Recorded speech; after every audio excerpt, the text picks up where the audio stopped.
Subcontractors, when things go bad, don't get paid. That is our lot in life. This podcast is giving you the tools to be able to manage up and have actual practical solutions. Builders lawyers say all the time, better to have a gun and not need one than to need one and not have one. Well, if all you've got is a gun, then every problem is a bloodbath. ITPs would have saved our Subbies Toolbox members hundreds of thousands of dollars. And that is of no exaggeration whatsoever.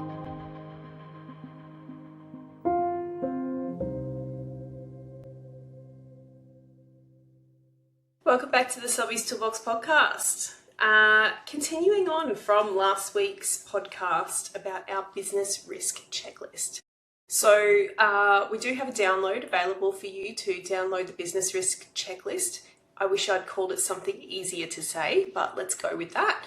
And have a look at the checklist and triage and rank by importance the things that you think you could bite-size implement in your business to be able to reduce the likelihood that you end up in strife.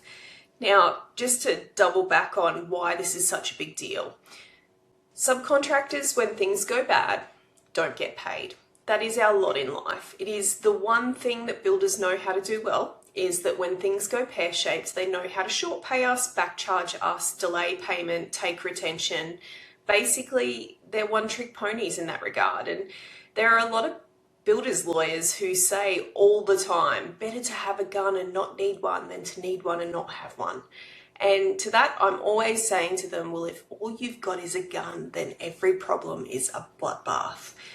I don't mean to be mic drop about that or completely over the top, but it genuinely is the way that it works. There never seems to be any kind of middle ground in terms of finding a solution on site rather than just enforcing the solution on paper. And at the start of these projects, builders lawyers are engaged to make sure the contract defaults in the favour of the builder. So it's our job as subcontractors to really manage up. We have to manage up in building contracts because the way that builders and principals and banks manage down is just to pass the liability down to subcontractors and hope that they have the money to sue them for if things go pear-shaped.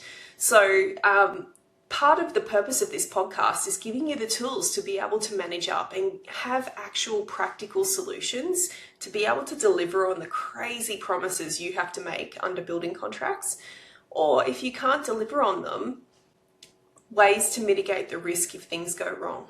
So your ability to articulate to your builder the reason that the nasty clause in their contract is not going to get them the outcome that they need if that situation occurred is one of your greatest assets.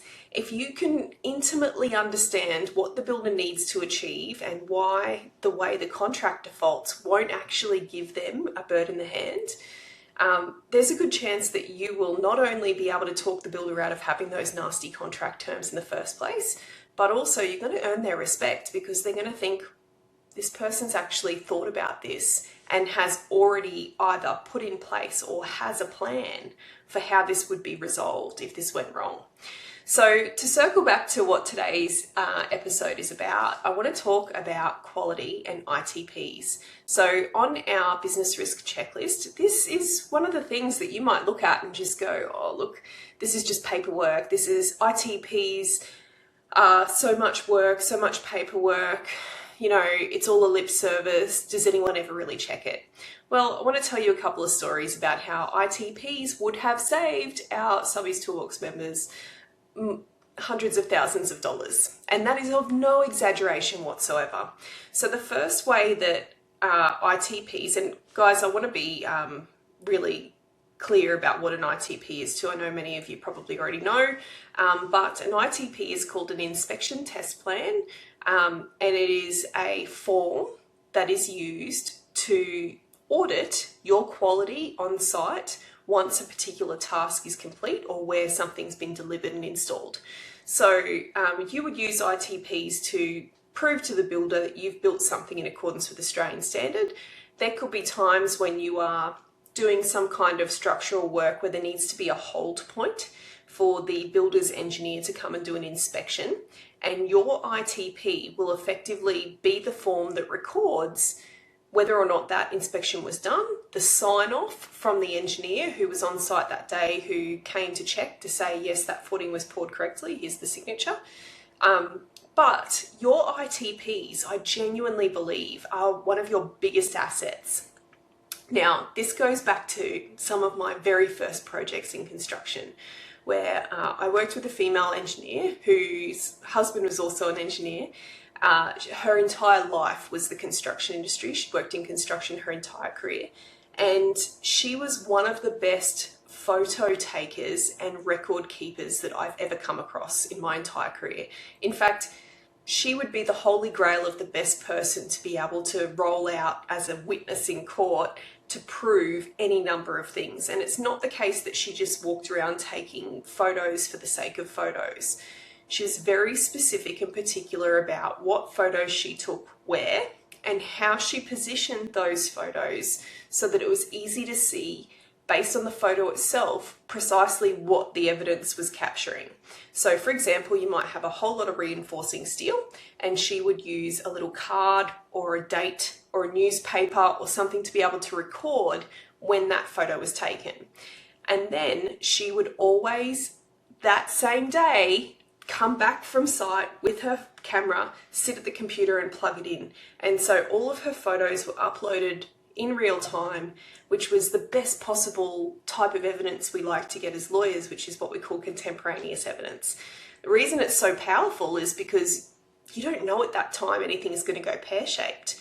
So if you can prove to the court, well, here's a photo I took that afternoon and uploaded to my computer, here's the metadata showing that I uploaded it to my computer that afternoon, it's very convincing evidence. It doesn't look like, oh, I just got this day docket and I knew that I wasn't going to be paid, so I filled them all out at the end of the job and then scanned them to the builder in one big go.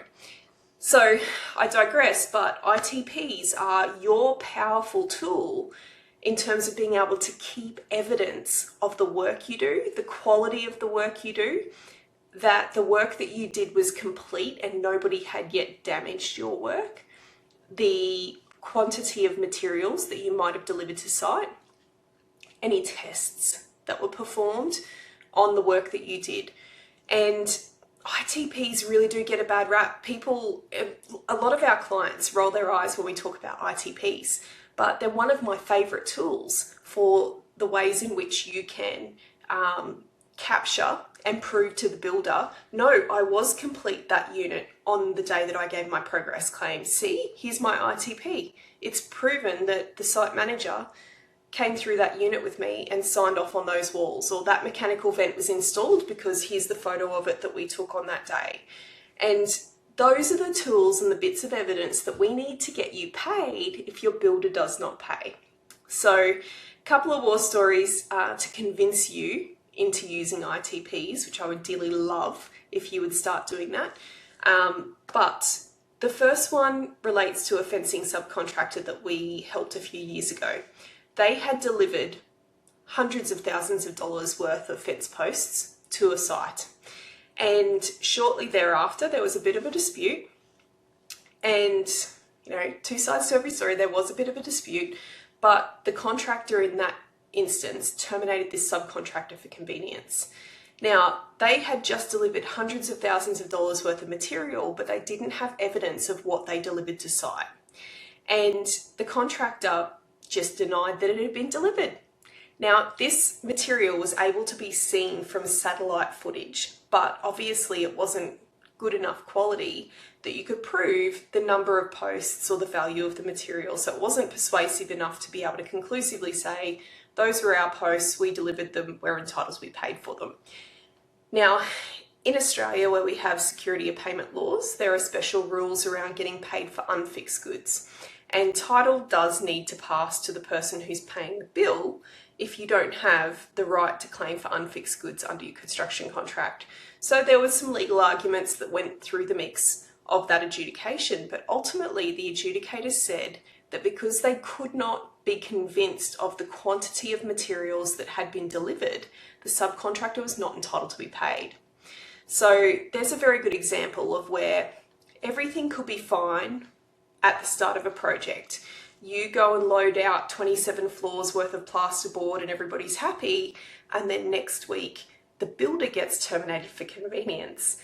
So this is moving now into my second war story, where there was a case last year where a plasterer had in fact done that very thing. They'd loaded out a apartment building with plasterboard, and the builder got in a fight with the principal, and the principal terminated the builder under the head contract. As a result of that, the builder terminated the subcontractor under the subcontract, and the subcontractor then had to try to get paid for payment for unfixed goods. Now, the builder in that instance was using Procore, and if you're familiar with Procore, you might be aware of the function where they can use the camera on the hard hat, and they can go and they can take very good evidence and effectively do a survey of the site with coordinates of where everything is, to be able to prove what is in place at a particular point in time. Most subcontractors can't afford or don't have the software sophistication to be able to do things like that. So you would be relying on your ITPs. And unfortunately, if the subcontractor is relying on delivery dockets or some kind of evidence from a supplier that materials were delivered to site, it's very difficult to be able to prove that those materials were in fact delivered to site. So the standard of evidence that you need to get yourself paid can be easily captured in ITPs. Now, another good example, we have a subcontractor at the moment that's doing a window refurbishment project on a historical building. And his scope involves actually having to replace sections of timber on vintage windows. And he says to me, well, how am I going to capture these things on ITPs? They all look the same. And I'm like, yeah, really good question. Let's create some little custom cards that you can just get your worker to put in the inside of the frame of the window so that you have these things sequentially numbered. And if you do that and you do it in a systematic approach, your metadata on your camera will show that 45 minutes prior, there was the photo of the number before, and then here we are at the next window, and then here we are at the next window. So it doesn't have to be a work of art. It can actually be, keep it simple and short is effectively the best KISS principle I can think of. Keep it simple and short when it comes to ITPs, but make sure that you do have a document that supports the way that you do your work on site. Now, if you are needing an ITP template, you can email questions@subbiestoolbox.com.au and I will be happy to give you one. I would just dearly love that subcontractors everywhere started religiously using ITPs to capture evidence of the work that they did. Now, I do want to double down on this and point out how ITPs can backfire if you do not do them accurately. Now, a couple of years ago, we had a subcontractor who had done some groundworks, and they had been testing anchors as they went through the project, and their operator had been putting weight load on the anchors to stress test them. Now, guys, I'm not an engineer, so please excuse me if I've got the terminology a bit skew here, but those anchors had to be under load for something like 16 minutes. And their worker on site had done every single test for every single anchor that was shown on the drawings. And the subcontractor was happy. He thought, this is great, we've done a good job. And then it came to light that there were 3 anchors in the corner of the building pad that had not been installed because of access issues. So there was something in the way and those 3 anchors could not be installed. Now, there was an issue with deflection of part of the foundation, and the builder came back and pointed the finger at the subcontractor. Now, there was geotechnical issues. There's always multiple aspects that come into play with these types of disputes. But our subcontractor was adamant that, no, we've got test results for all the anchors. And the builder's lawyer said, well, that's great, but you didn't install those 3 in the corner. So how is it possible that you've got a test result for every single anchor when you don't have, not all the anchors have actually been installed? Perfect example of where, if you have a systematic approach and your staff are treating it like a lip service or not taking it seriously, that's where your own evidence could bring you undone. because what happened then was it cast a question over, well, are any of these records true? Have they all been fabricated? And then we have to look back to what real evidence, first-class evidence do we have that those tests were done in real time. And that's where I'm talking about, like with the window subcontractor, having the time of those photos taken and where those workers were working. But when it comes to something like stressing anchors, taking a little video of the starting time, the middle time, and then the finish time alongside those anchors can keep your ground staff accountable so that they're not just fabricating evidence for you so that they can pass go and collect their $200. So it's not lost on me that it is very difficult to actually trust and allow others to go to site to do building work on your behalf. Scary enough for me as a lawyer, having a paralegal and letting them do something like post a letter, let alone go and install foundations for a building, which is why supervision is so important in the construction industry and a requirement of licenses to adequately and personally supervise the work. So circling back to the ITP, it's one thing to have them. It is another thing entirely to actually use them. And then you also have the added element of making sure my staff are not just fabricating evidence so they can go home early. So food for thought in terms of quality for this week for the podcast, but hopefully you can see that not these solutions that we talk about in the business risk checklist, not all of them are legal solutions. This is not a legal solution. What it is an admin solution with a systematic approach that avoids legal drama. And if you do end up in hot water legally, that is the type of A-grade evidence that will help you win your case. So I don't want to oversell. The construction industry. You can do everything right in the construction industry and things will still go bad.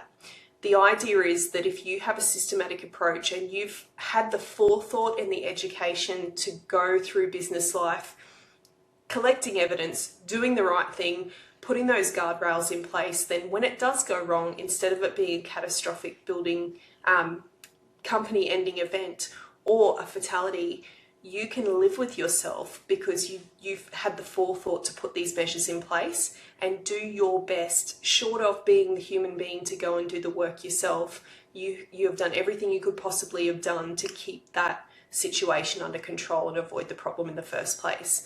So hopefully this is of an assistance and I will see you next week.